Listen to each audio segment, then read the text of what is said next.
games. I will give you the greatest games on earth. Show them you can fight or die trying. From the producers of 300. A 4-horse race is a suicide. Let the games begin! Starring Oscar winner Anthony Hopkins. Behold, this arena will be built for Rome. Rise or die. Those About to Die. A new Peacock original series streaming July 18th.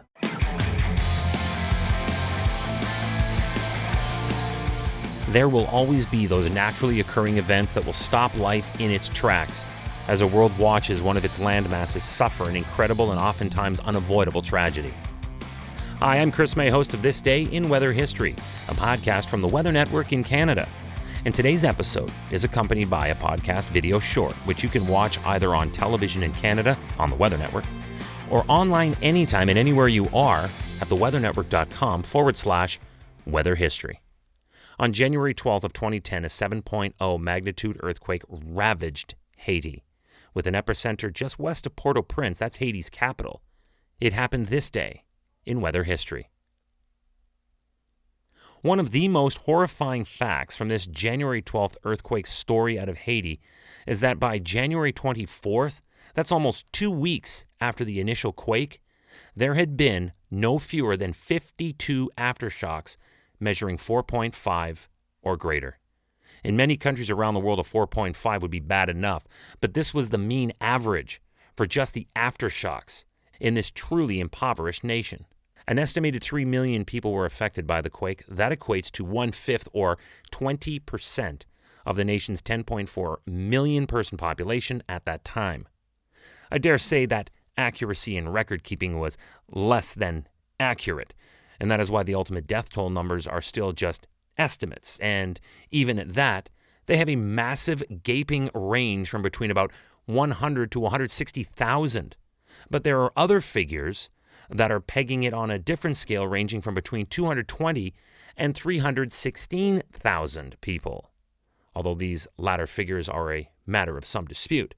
So why such poor information, and why are figures for something as critical as a nation's death toll a, quote, matter of some dispute? Poverty is its illness. Haiti, for a myriad of reasons, has held a long history of national debt. This is, at least in part, due to prejudicial trade policies by other countries and the constant intervention by foreign interests into their national affairs. But you also have those on the inside who contribute to this for personal power and gain. And when you tie all of this together, you have a population of over 10 million people, most of whom are merely existing in poverty and poor housing conditions.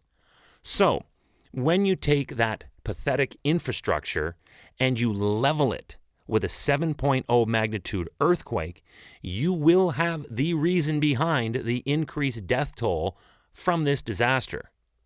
The government of Haiti estimated that 250,000 homes, along with 30,000 commercial buildings, were destroyed, or at the very least, severely damaged. Among those buildings were notable landmarks.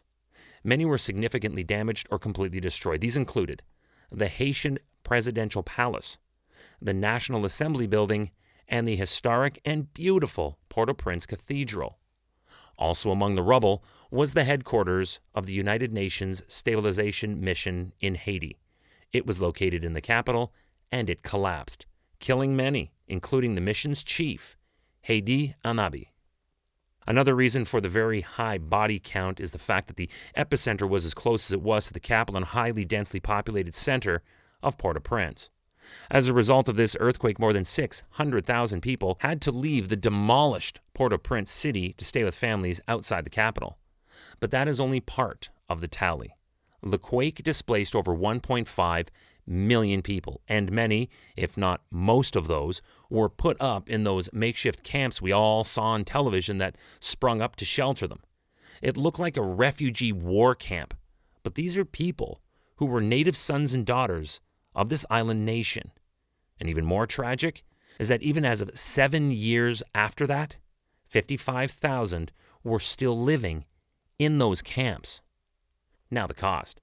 It cost between $7.8 and $8.5 billion USD in damage at that time.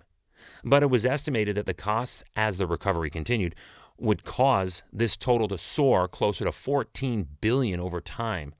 So Haiti needed help, and fast. Many countries responded to appeals for humanitarian aid, pledging funds and dispatching rescue and medical teams, engineers, and support personnel. But it was not easy. The quake caused the already poor infrastructure of Haiti to suffer, and it was critical. Communication systems, air, land, and sea transport facilities, hospitals, and electrical networks had all been damaged by the earthquake. Without these essential services, all rescue and aid efforts were either hampered or impossible. Everyone from around the world wanted to help, but this is a tiny half of an island known as Hispaniola. And what rugged airport facilities there were before, they were crumbled by the quake. So now we had air traffic congestion and problems with prioritizing flights, and this further complicated the early relief work. This day in weather history. I'm going to dispense with the music. Not after that story. Doesn't seem right. All I want to say is that tomorrow is January 13th, and it was here in 1982 when a Boeing 737 crashed into the 14th Street Bridge over the Potomac River. We'll explain how and why tomorrow on This Day in Weather History with me, your host, Chris May.